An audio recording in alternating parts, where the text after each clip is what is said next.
Video amatir kericuan saat puluhan personel Satpol PP menyerbu kantor pembiayaan kredit kendaraan bermotor di Kota Manado, Sulawesi Utara. Dengan beringas, massa penyerang merusak sejumlah kendaraan yang terdapat di kantor pembiayaan atau leasing. Bahkan massa juga menyerang dan menganiaya petugas pengamanan dan petugas administrasi kantor leasing. Peristiwa penyerangan ini diduga dipicu perselisihan personel Satpol PP dan debt collector yang mengambil motor rekan mereka di pusat komando. Aparat kepolisian yang mendapat laporan langsung mengamankan lokasi dan memasang garis polisi. Sesuai laporan ini ada tindak pidana yaitu penganiayaan dan juga ada beberapa motor yang dirusak.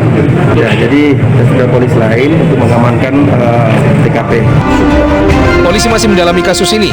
Kericuan ini kini ditangani jajaran Polsek Wanea Kota Manado.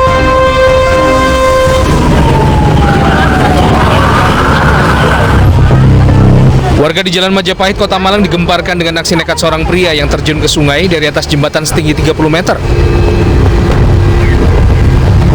Warga berkerumun untuk melihat proses evakuasi korban yang telah berhasil ditemukan tim gabungan SAR, Damkar, dan polisi.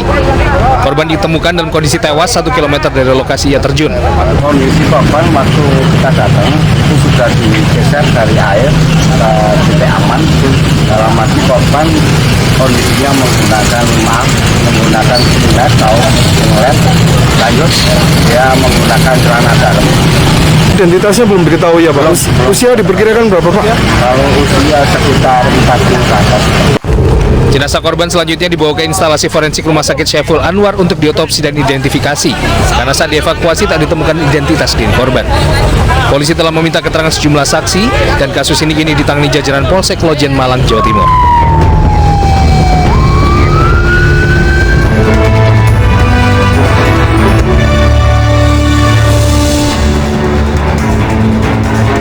Selamat sore pemirsa, kita berjumpa di Newsroom, ruang memperbarui informasi Anda yang terjadi sepanjang hari ini. Saya Anissa Dasuki.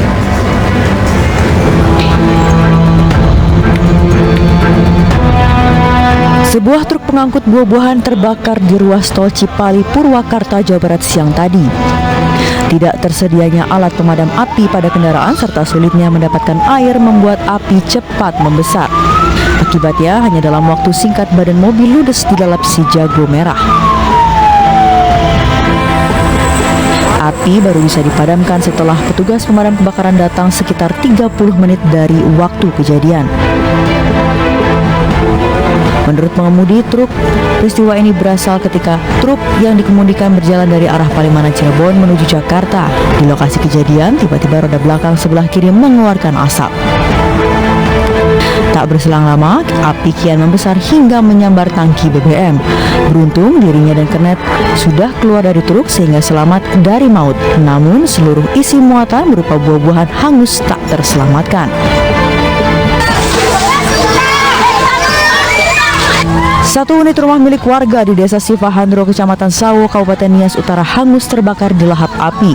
Kobaran api merambat cepat karena dinding rumah terbuat dari kayu dan jenis material lainnya yang mudah terbakar. Kebakaran membuat warga panik karena sekitar lokasi merupakan hunian padat penduduk.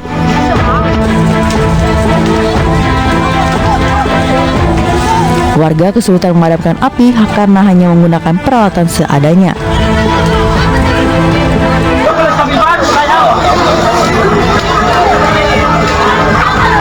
Pemadam kebakaran kesulitan menuju lokasi karena ruas jalan yang rusak membuat terkendalanya perjalanan petugas pemadam. Pemilik rumah berhasil dievakuasi sementara seluruh harta benda tidak sempat terselamatkan karena cepatnya api menyebar. Penyebab kebakaran masih belum bisa dipastikan, namun dari informasi yang diperoleh sebelum kebakaran terjadi letusan yang berasal dari rumah.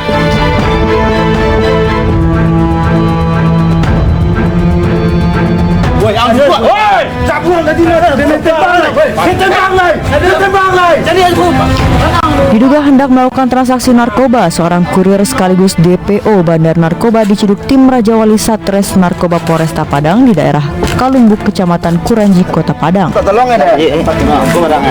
Saat ditangkap, pemuda yang bernama Heri ini meronta bahkan berusaha melawan petugas dengan terus berkilah saat diinterogasi, namun tersangka tak dapat berkutik setelah petugas menemukan satu paket besar narkotika jenis sabu dari dalam kantong baju usai dilakukan penggeledahan. Pada polisi, tersangka mengaku hendak mengantarkan sabu tersebut kepada seorang bandar. Atas perbuatannya, tersangka terancam hukuman minimal 5 tahun dan maksimal 5 tahun penjara. Atas perbuatannya, tersangka terancam hukuman minimal 5 tahun dan maksimal 15 tahun penjara. Setelah 12 gerai Holy Wings di Jakarta ditutup, gerai-gerai Holy Wings di sejumlah daerah seperti Tangerang, Bekasi, dan Bandung juga menyusul ditutup. Meski baru ditutup untuk sementara, massa menyuarakan agar izin usaha Holy Wings dicabut dan tutup permanen. Secara keyakinan kita selama ini sering kita sebutkan dalam Massa menggeruduk gerai Holy Wings di Jalan Basuki Rahmat, Surabaya, Jawa Timur. pasang Massa menuntut pemerintah kota untuk mencabut izin usaha Holy Wings. Massa bahkan melakukan tabur bunga menandakan matinya Holy Wings. Pemerintah kota Surabaya sebelumnya telah membukukan izin 3 outlet Holy Wings di Surabaya. Pemerintah Kabupaten Tangerang akan segera mencabut izin usaha gerai Holy Wings.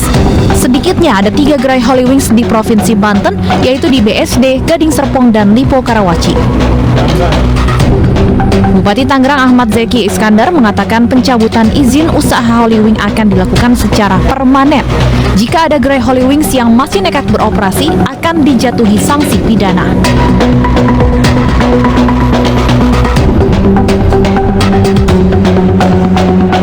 Pemkot Bekasi mendatangi gerai Holy Wings di kawasan Sumarekon, Kota Bekasi, Jawa Barat. Pemkot Bekasi menemukan sejumlah pelanggaran, yaitu tidak adanya kelengkapan sertifikat sanitasi, izin penjualan minuman beralkohol di atas 5% yang belum terverifikasi di Kementerian Perdagangan, dan pelanggaran prokes.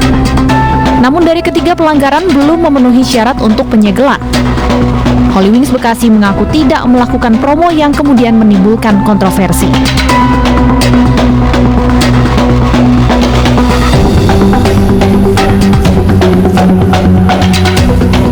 Wali Kota Bandung Yana Mulyana mendatangi salah satu gerai Holy Wings Selasa malam untuk memastikan tidak beroperasinya kembali 2 gerai Holy Wings di Bandung pasca promosi minuman beralkohol yang dinilai mengandung sara. Meski mengaku tidak mempromosikan minuman seperti di Jakarta, manajemen Holy Wings Bandung mengaku penutupan gerai secara sukarela demi menjaga kondusivitas di Kota Bandung.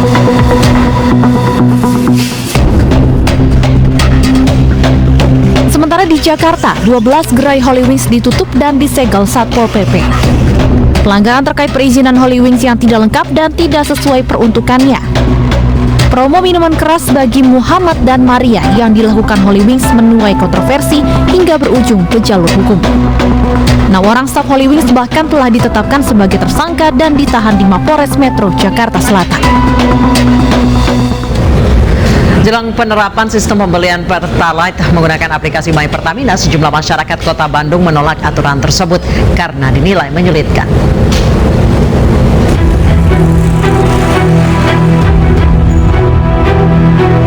Pemerintah rencananya akan menerapkan sistem pembelian Pertalite menggunakan aplikasi My Pertamina per 1 Juli 2022 mendatang.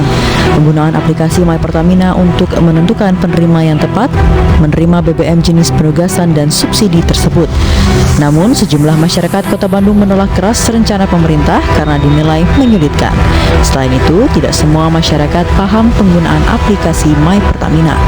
Satu sisi itu sangat bagus ya, digitalisasi gitu. Tapi satu sisi pemerintah juga harus ngelihat juga masyarakat ini, ada yang udah peka teknologi, ada yang belum peka teknologi. Tambah susah, bingung, bener ini juga kan udah naik ya.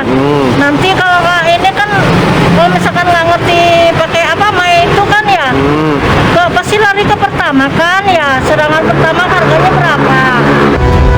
Seperti diketahui sebelumnya, harga Pertamax yang jauh dengan harga Pertalite menjadi alasan masyarakat menolak kebijakan tersebut. Dan banyak pula masyarakat juga meminta pemerintah membatalkan kebijakan pembelian Pertalite subsidi dengan menggunakan aplikasi My Pertamina. Seperti apa penolakan warga Bandung atas aturan pembatasan pembelian Pertalite dengan aplikasi My Pertamina? Kami sudah terhubung dengan rekan Desi Juliani yang berada di SPBU di wilayah Dago, Bandung, Jawa Barat. Desi, seperti apa penolakan masyarakat di Bandung karena Bandung menjadi salah satu kota yang diuji cobakan penggunaan My Pertamina? Ya betul, selamat sore Anissa dan pemirsa. Bandung ini menjadi salah satu dari 11 daerah di 5 provinsi di Indonesia yang melaksanakan uji coba penggunaan aplikasi My Pertamina untuk pembelian BBM bersubsidi, baik itu Pertalite maupun solar. Tapi sebelumnya saya akan mengajak Anda untuk melihat situasi terkini dulu dari SPBU di kawasan Insinyur Haji Juanda, Dago, Bandung. Anda bisa lihat di layar kaca Anda pemirsa, ini suasana di sore hari ini, di mana memang antrian untuk kendaraan roda 2 ini sangat panjang begitu. Ya, dan memang untuk kebijakan penggunaan aplikasi My Pertamina untuk pembelian BBM bersubsidi ini memang diperuntukkan untuk kendaraan roda 4 saja. Ya, dan ini juga nanti akan mulai diberlakukan mulai 1 Juli 2022. Tadi Anissa sempat bertanya bagaimana penolakan dari warga Bandung terkait dengan kebijakan ini.